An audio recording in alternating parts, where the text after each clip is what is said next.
guys, hello, namaste. I welcome all my dear handwriting lovers to my channel. నేను ప్రత్యూష. ఈ రోజు ఈ video special ఎందుకంటే అండ్ చాలా చాలా ఇంపార్టెంట్ వీడియో కూడా. So don't miss this video.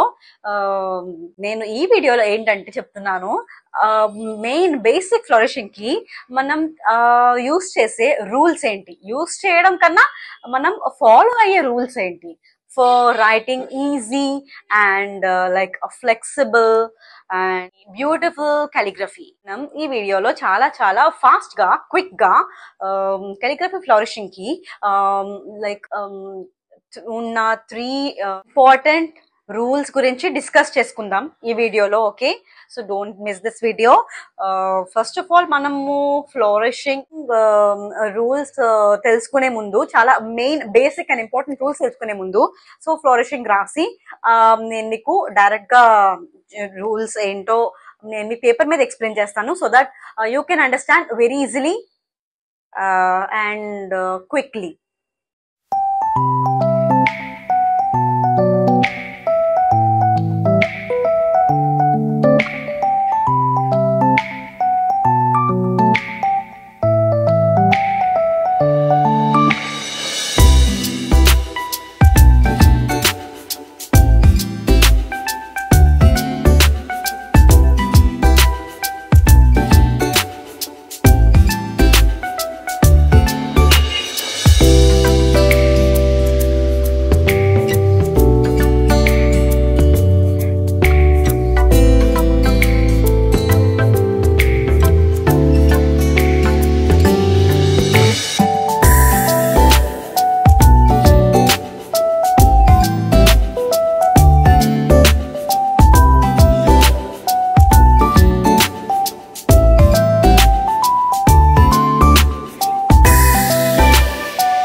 So coming to the first rule, మన ఫ్లోరిషెస్ లో ఎప్పుడు రాసినా కూడా ఓవల్స్ ఉండాలి.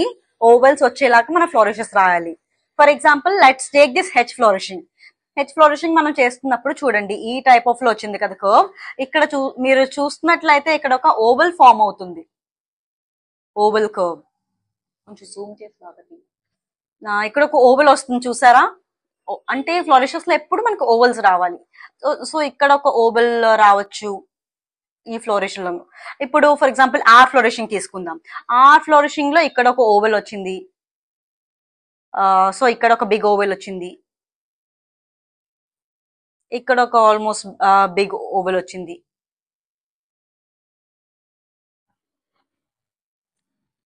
ఇప్పుడు వై ఫ్లోరిషింగ్ తీసుకుందాం. వై ఫ్లోరిషింగ్ లో ఇదంతా ఒక బిగ్ ఓవెల్, ఇక్కడ ఒక స్మాల్ ఓవెల్, అండ్ ఇక్కడ కూడా చూస్తున్నట్లయితే ఇక్కడ ఒక కంప్లీట్ బిగ్ ఓవెల్ వచ్చింది.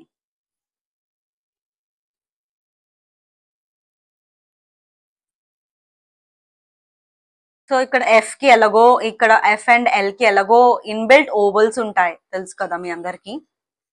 సో మనం ఇది ఫస్ట్ రూల్ అనమాట. మన ఫ్లోరిషెస్ ఎప్పుడు రాసినా కూడా ఓవెల్స్ రావాలి ఫ్లోరిషెస్ లో, అప్పుడు మన చాలా చాలా బ్యూటిఫుల్ గా కనిపిస్తుంది ఫ్లోరిషింగ్. So hope you understood this rule. And మనం సెకండ్ రూల్ కి వెళ్దాం. సెకండ్ రూల్ ఏంటంటే ఆల్రెడీ మనం ముందు వీడియోలో కూడా డిస్కస్ చేసుకున్నాం. ఫ్లోరిషెస్ ఎప్పుడు మాక్సిమం థిక్ లైన్స్ అవాయిడ్ చేసి థిన్ లైన్స్ యూజ్ చేయాలి. సో అందుకే నేను మీకు ఎప్పుడు సజెస్ట్ చేస్తాను, use only small tip brush pen or like Tombow or Pentel brush pen use చేయమంటాను. ఎందుకంటే ఆ ఫ్లోరిషెస్ చాలా థిన్ లైన్స్ వస్తే చాలా చాలా బాగుంటాయి. ఫర్ బిగినర్స్ కి మీరు అందాక నేర్చుకోవడానికి you can use a ball point pen also or a pencil if you are comfortable with. అందాక ప్రాక్టీస్ చేయడానికి మీరు ఫ్లోరిషెస్ పెన్సిల్ కానీ, బాల్ పాయింట్ పెన్ కానీ, లేకపోతే జెల్ పెన్ కానీ మీరు యూజ్ చేయొచ్చు ఫ్లోరిషన్స్ కి. దాని తర్వాత మీరు ఒకసారి కాన్ఫిడెంట్ అయ్యాక మీరు బ్రష్ పెన్ యూజ్ చేయొచ్చు, బికాస్ బ్రష్ పెన్ కి రూల్స్ ఉంటాయి కాబట్టి, thin up and thick down. So మీరు వన్స్ కంఫర్టబుల్ అయ్యాక అప్పుడు బ్రష్ పెన్ యూజ్ చేయడం బెటర్ అని నా ఫీలింగ్. ఓకే, సో ఇది second rule. Second rule elaboration ఏంటంటే, మీరు ఇలా ఇంటర్సెక్షన్స్ అవుతున్నాయి కదా, ఇక్కడ ఒక ఇంటర్సెక్షన్ అయ్యింది,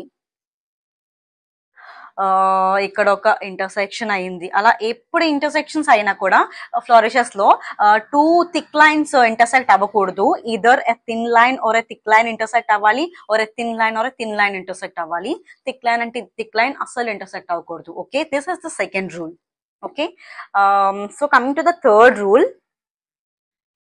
ఎప్పుడు మనము ఫ్లోరిషెస్ చేసినా అదే ఇంటర్సెక్షన్స్ చేసినా అవి లైన్ టు లైన్ ఒక పర్పెండిక్యులర్ ని ఫార్మ్ చేయాలి, అంటే 90 degrees యాంగిల్ అన్నమాట. సో ఇక్కడ చూడండి, ఆల్మోస్ట్ అంటే పర్ఫెక్ట్ 90 degrees అని నేను అనట్లేదు, ఆల్మోస్ట్ 90 degrees యాంగిల్ ఫార్మ్ చేస్తే ఆ ఫ్లోరిషెస్ చాలా పర్ఫెక్ట్ గా వచ్చినట్టు. ఇఫ్ యూ కెన్ సీ, ఇక్కడ మనం ఒక ఆల్మోస్ట్ 90 degrees యాంగిల్ ఫార్మ్ చేస్తున్నాం, ఇక్కడ ఒక 90 degrees యాంగిల్ ఆల్మోస్ట్ ఫార్మ్ చేస్తున్నాం. సో ఎప్పుడు మనం ఫ్లోరిషెస్ చేసినా కూడా if we form 90 degrees angle, అది చాలా బ్యూటిఫుల్ ఫ్లోరిష్ లా అనిపిస్తుంది అండ్ అది చాలా ప్రొఫెషనల్ గా ఉంటుంది. సో ఇక్కడ ఒక 90 degrees యాంగిల్ అలా అన్నమాట. ఫ్లోరిషెస్ లో 90 degrees యాంగిల్ వస్తే చాలా చాలా బాగుంటుంది ఫ్లోరిషెస్. ఓకే, సో ఇది రూల్ నెంబర్ 3. ఐ థింక్ మీకు ఈ 3 రూల్స్ చాలా ఈజీయే, బట్ మీకు అర్థమయ్యాయి అనుకుంటున్నాను. అండ్ ఇలాబరేట్ గా నేను చెప్పడానికి ట్రై చేస్తున్నాను మీకు. So listen carefully. First rule ovals, second rule ఏంటంటే ఈ పర్పెండిక్యులర్స్ ఫార్మ్ చేయాలి, like equal to 90 degrees angle form చేయాలి ఎప్పుడు మన ఫ్లోరిషెస్ చేసినా. ఇంకో థర్డ్ రూల్ ఏంటంటే intersections, thin line and thin line or thin line and thick line intersections అవ్వాలి ఫ్లోరిషెస్ లో. ఓకే, సో ఈజీ ఫ్లోరిషెస్ చేయడానికి నా దగ్గర ఒక 4 గోల్డెన్ టిప్స్ కూడా ఉన్నాయి. అవేంటో మనం ఇప్పుడు చూద్దాం. ఇది Tombow dual tip brush pen కాబట్టి నేను బ్రష్ పెన్ వైపు కాకుండా ఇది ఉంది కదా సాఫ్ట్ నాన్ ఫ్లెక్సిబుల్ టిప్, ఇది ఒక స్మాల్ స్కెచ్ పెన్ లా ఉంటుంది, ఇటువైపు మీకు ఎక్స్ప్లెయిన్ చేస్తున్నాను ఇది యూస్ చేసి. ఓకే, ఇక్కడ ఫ్లోరిషెస్ లో ఒక 4 గోల్డెన్ టిప్స్ ఇస్తాను నేను. ఇది మీకు ఏ యూట్యూబర్ ఎవరు చెప్పరు, ఏ కాలిగ్రాఫర్ కూడా చెప్పరు. సో నేను మీకు చెప్తున్నాను, వెరీ ఈజీగా మనం నేర్చుకోవడానికి 4 గోల్డెన్ రూల్స్ ఏంటంటే,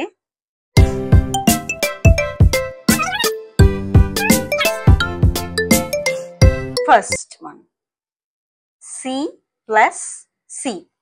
ఇది నేను ఒక ఎగ్జాంపుల్ యూస్ చేసి చెప్తాను. For example we take A.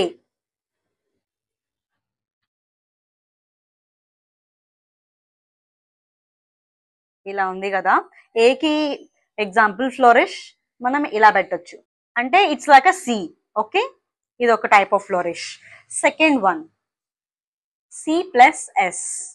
ఇక్కడ ఆల్రెడీ ఫ్లోరిష్ కి C ఉంది, సో దీనికి మనం ఒక S యాడ్ చేస్తే అదొక డిఫరెంట్ టైప్ ఆఫ్ ఫ్లోరిష్ అవుతుంది. ఆల్రెడీ ఇక్కడ C ఉంది కదా, సో ఇలా మనం S యాడ్ చేద్దాం.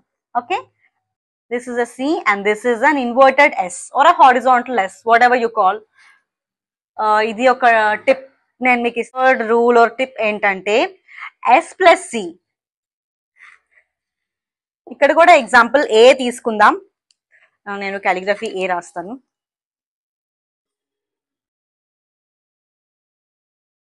For example we take A. First మనం ఫ్లోరిష్ S పెట్టి అప్పుడు నెక్స్ట్ C పెడతాం. Okay, this is an S and this is a C. కొంచెం ఫ్లెక్సిబుల్ గా రాయడానికి ట్రై చేయండి. So this is next tip, S plus C. Again the fourth one ఏంటంటే S plus S. That's it. S plus S అంటే మనం flourish రాస్తున్నప్పుడు ఇలా వచ్చింది కదా, this is an S plus S అనమాట. నేను ఇక్కడ ఏని ఎగ్జాంపుల్ గా తీసుకుంటున్నాను to show you these 4 easy tips.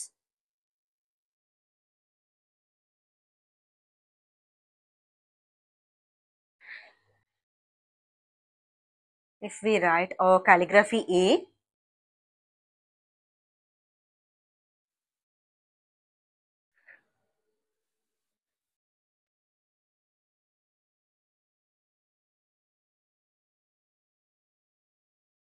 First C plus C చూద్దాం. This is a C and this is a C. C plus S ఏమో ఇలా వస్తుంది.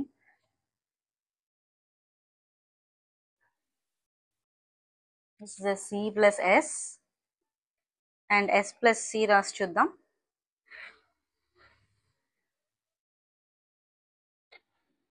S plus C. Okay, and S plus S కూడా రాసి చూద్దాం.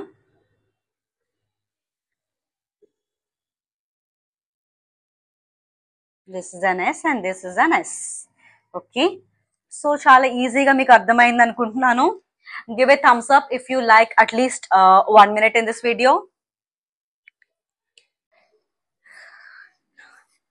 Easy flourishes కోసం నేను చెప్పే టిప్ ఏంటంటే, మీరు first of all ovals practice చేయాలి. ఓవెల్స్ ఎంత ప్రాక్టీస్ చేస్తే అంత బెటర్, బెస్ట్ అండ్ ఫ్లూయెంట్ అవుతారు మీరు కాలిగ్రఫీలో. సో మనం ఓవెల్స్ ప్రాక్టీస్ చేయాలంటే మీకు ఇన్ఫినిటీ సింబల్ తెలిసే ఉంటుంది, ఆర్ అట్లీస్ట్ నంబర్ 8 తెలిసే ఉంటుంది. 8ని మనం హారిజాంటల్ గా రాస్తే అదే ఇన్ఫినిటీ. సో ఒకసారి రాద్దాం. This is a infinity. So మన ఇన్ఫినిటీని ఎన్ని టైమ్స్ ప్రాక్టీస్ చేయగలిగితే అంత ఈజీగా, అంత ఫ్లెక్సిబుల్ గా మనం హ్యాండ్ ని వార్మప్ చేసుకోగలం, అండ్ అంత ఈజీగా అండ్ ఫ్లెక్సిబుల్ గా మీ ఫ్లోరిషెస్ కూడా మీరు రాయగలరు. సో మీ కాలిగ్రఫీ చాలా బ్యూటిఫుల్ గా ఉంటుంది obviously. So shall we practice writing this infinity or inverted 8? ఇది మీరు ఎన్నిసార్లు ప్రాక్టీస్ చేస్తే అంత బెటర్ అవుతారు.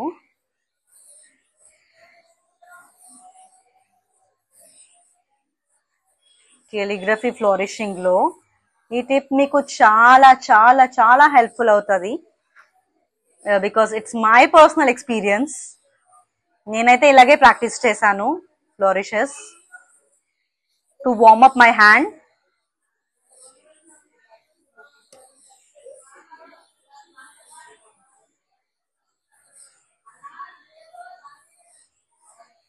సో ఇన్ని ఇన్ఫినిటీస్ లా ప్రాక్టీస్ చేస్తే మీకు అన్ని ఆల్ఫాబెట్స్ కి ఈజీగా ఫ్లోరిషెస్ చాలా ఈజీగా వస్తాయి. Okay, so keep practising this infinity and keep practising calligraphy flourishes. So ఈ వీడియోలో మనం చాలా ఇంపార్టెంట్ రూల్స్ గురించి తెలుసుకున్నాం. Rules to flourish alphabets in calligraphy. చాలా ఈజీగా, క్విక్ గా, ఫ్లెక్సిబుల్ గా ఎలా ఫ్లోరిషెస్ నేర్చుకోవాలో తెలుసుకుందాం. Some golden rules. So definite గా ఈ వీడియోలో మీకు 1 minute అని అట్లీస్ట్ యూస్ఫుల్ అనిపిస్తే ప్లీజ్ వీడియోకి ఒక లైక్ చేయండి, and don't forget to subscribe for more useful, more exciting and informative videos for your children and for you as well. So until my next video, bye.